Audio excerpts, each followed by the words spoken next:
You think you can just take her and the money? I won't let you. "Take it," said Preston Vance. "Disappear. Never let me see you near my daughter again." So we have an understanding? Trent Malone didn't touch the bag. He looked instead at the man's dog, sleeping on a silk pillow, better rested, better fed than he'd been in weeks. "Money can build a mansion," Trent said quietly, sliding the bag back across the table.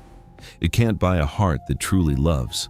I'd rather struggle beside Skylar than live rich without her." The billionaire offered him $1 million to walk away from his daughter. He said no, and it cost him everything. What happened next changed both their lives forever. The bag held 1 billion naira in cash. No, wait, not naira. Dollars. $1 million zipped inside a duffel bag, sitting on a glass table between a poor boy and a rich man who wanted him gone forever. "Take it," said Preston Vance. "Disappear. Never let me see you near my daughter again." Trent Malone did not look at the bag. He looked at the man's dog, curled up on a silk pillow in the corner of the room. "Even that dog," Preston said, "sleeps better than you ever will. Stop chasing dreams you cannot afford, boy. Walk away while you still can." Trent's hands were shaking, not from fear, from hunger. He hadn't eaten since yesterday morning. And still, he pushed the bag back across the table. "Sir," he said, "money can build a mansion. It can't buy a heart that truly loves. I'd rather struggle beside Skylar than live rich without her." That was the moment everyone in that house decided who Trent Malone was. They were wrong. Skylar Vance stood in the doorway, tears already falling. Her father turned to her, his voice ice. "If you walk away with this boy today, don't you dare come milk this family's name with your own hands ever again. My door and my wealth will no longer be yours." "Dad," Skylar whispered, "you gave me everything except the freedom to choose my own happiness. Today, I choose the man who truly loves me. I will never regret this." "Go then," Preston said. "From today, you are no longer living under my roof. Don't come back asking for comfort. The world out there will not be as kind as this house." The door slammed.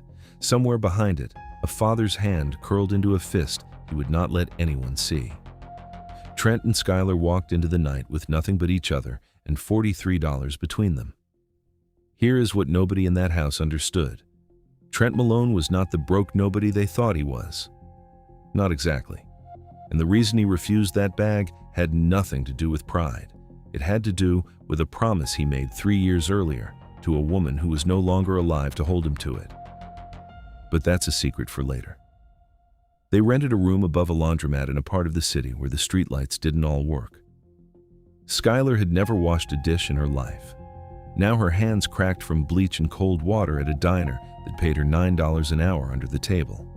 Trent worked construction when there was construction, and when there wasn't, he walked. Miles and miles, looking for anything. A day's wage, a reason to keep going. "We may not have a mansion anymore," Skylar told him one night, her head on his shoulder, both of them too tired to sleep. "But I know I made the right choice." "Come home safe tomorrow," Trent said. "I'll be waiting. Every drop of sweat is worth it. One day this will be our story to tell." He believed that. He needed to believe that. Because some nights, the hunger made him think about the bag on that glass table and what a coward's version of himself might have done with it. He never told Skylar that. Some thoughts you bury and never dig back up. On a Tuesday that started like every other miserable Tuesday, Trent found a briefcase on a park bench. Black leather, heavy, locked.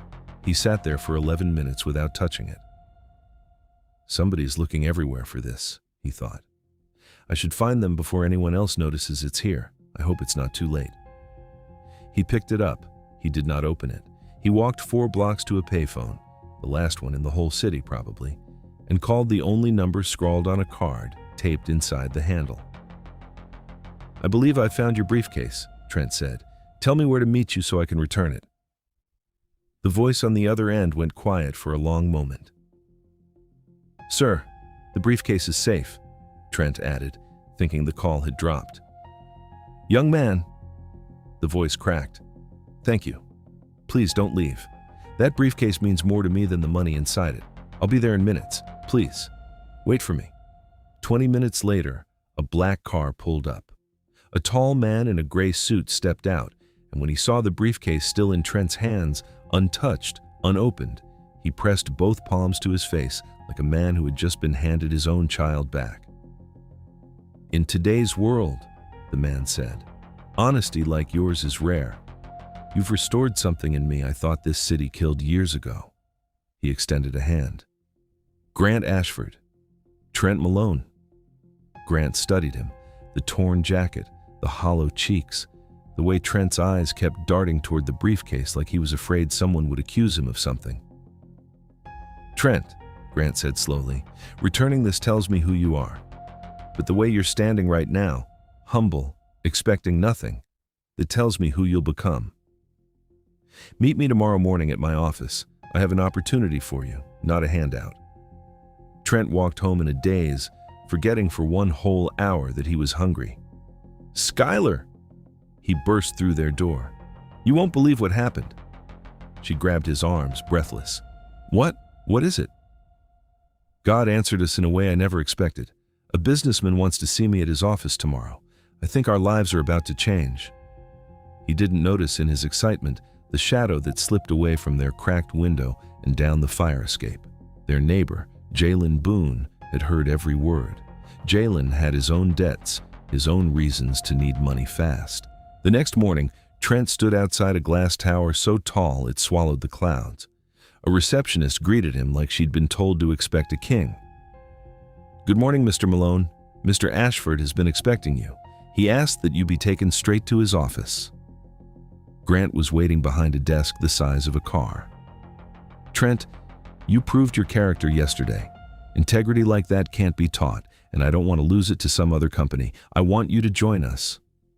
I promise, I'll work harder than anyone you've ever hired, Trent said. I won't let your trust be wasted. Grant's face shifted. Something almost sad crossed it. I didn't forget you had a choice yesterday, Trent.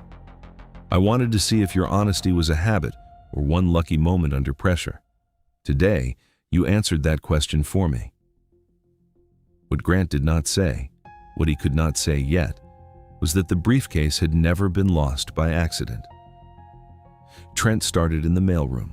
Within 2 months, he was running logistics for an entire division. Within 4, board members were asking who the new kid with the sharp instincts was. Don't judge him by his clothes or his past, Grant told a room full of executives who scoffed at Trent's secondhand shoes. Judge him by his integrity. That's the kind of person every great company actually needs, whether they admit it or not. Trent stood in front of them, spine straight. I came here for an opportunity to work honestly. If I ever disappoint this company, judge me by my actions, not by where I came from. He got the promotion, then a bigger one. He and Skylar moved into a small apartment with real heat and a door that locked properly. It felt, for the first time in a year, like the world had stopped trying to drown them. That's exactly when it all came apart. Jalen showed up at Trent's new office lobby on a Thursday, wearing a smile that didn't reach his eyes. Nice place, Jalen said, glancing around the marble floor. Funny how fast a broke construction guy climbs when a billionaire suddenly takes an interest in him. People are going to start asking questions, Trent. Reporters love a story like that. Mystery poor boy handed empire overnight. Real juicy stuff. Trent's stomach dropped. What do you want? $10,000, Jalen said. Or I sell what I heard through your window that night to anyone who'll pay for it. Twisted just enough to make it sound like you planned all of this. Bribed your way in. Skylar's dad would eat that up. He's still looking for a reason to prove you were never good enough for his daughter. I don't have $10,000. Then find it. Or watch everything you built turn to ash by Monday. Trent didn't sleep that night. He sat on the fire escape, staring at a city that had almost let him drown once already, and for the first time since the park bench, he understood how easily a good name could be stolen from a man who had nothing else. He told no one. Not Grant. Not Skylar. That silence was the betrayal that mattered most. Not Jalen's threat. But Trent's decision to carry it alone, the same way he'd carried the hunger, the same way he'd carried the secret about the woman from 3 years ago. Some men learn to survive by never asking for help. It is not always a strength. By Monday, Jalen had grown impatient. He didn't wait for payment. He went straight to a gossip blog with a story stitched together from half-truths. Ashford Corp's golden boy bought his own rags-to-riches tale. It reached Grant's desk by 9 a.m. By 10, Trent was called into the glass office, and this time, Grant wasn't smiling. "Is any of this true?" Grant slid the printed article across the desk. Trent looked at it, looked at Grant, and said nothing, because the truth, that he'd been threatened and said nothing, sounded almost as damning as the lie itself. "I trusted you," Grant said quietly. "I built you up in front of my entire board on the belief that your honesty was real. If I'm wrong about that, Trent, I'm wrong about everything I've done this past year." That was the moment the ground actually moved. Not the bag of money on the glass table, not the empty apartment. This, a man who believed in him, walking it back in real time. "Take the week," Grant said. "Figure out what you want to tell me, then we'll talk about whether there's still a place for you here." Trent walked out of that building for what felt like the last time. He didn't go home. He sat on the same park bench where he'd found the briefcase, and for a long time, he didn't move at all. Skylar found him there at dusk. She didn't ask questions. She just sat beside him, and for almost 10 minutes, neither of them said a single word. The city noise went on around them. Cars, a distant siren, someone's radio through an open window. But between the two of them, there was nothing. Just her hand finding his in the dark and him letting it. "Whatever it is," she finally said, "I already chose you once with nothing in my hands. I'll do it again." Trent looked at her, and for the first time since the wallet, since the job, since all of it, he made a decision that could not be undone. He would tell Grant everything, including the part that would probably end his career for good. The next morning, Trent stood again in front of the glass desk, and this time, he didn't ask for anything. "Jalen threatened me," he said. "I didn't pay him because I didn't have it, and I didn't tell you because I was afraid you'd think exactly what that article says. That was my mistake. Not the money. The silence. I should have trusted you the way you trusted me." He placed a folded resignation letter on the desk. "I won't make you choose between your board's confidence and me. I'm stepping down." Grant didn't touch the letter. He studied Trent for a long, unreadable moment. "Sit down, Trent," he said. "There's something I never told you about that briefcase." "That briefcase wasn't an accident," Grant said. "I didn't lose it on a park bench by chance. I was asked to leave it there by someone who wanted to know, once and for all, whether a certain young man's honesty was real or performed." Trent went very still. "Asked by who?" Grant turned his laptop around. On the screen was an email dated the day before Trent found the wallet, from an address Trent recognized instantly: Preston Vance. "He never stopped watching you," Grant said. "Not after the money on the table, not after he threw his daughter out. He hired investigators. He knew where you lived, what you earned, how many nights you went without dinner so Skylar could eat. When I mentioned I needed someone reliable in my company, he suggested the test himself. He wanted proof that would hold up even when nobody thought he was watching." "He set all of this up," Trent said slowly. "Every bit of it, the job, the board meetings, even..." He stopped. "Even the article this week, did he..." "No," Grant said. "That part was real. Jalen acted alone, out of greed, nothing more. But when the story hit my desk this morning, Preston called me before you even walked in. He told me one thing. If Trent lies to protect himself, let him go.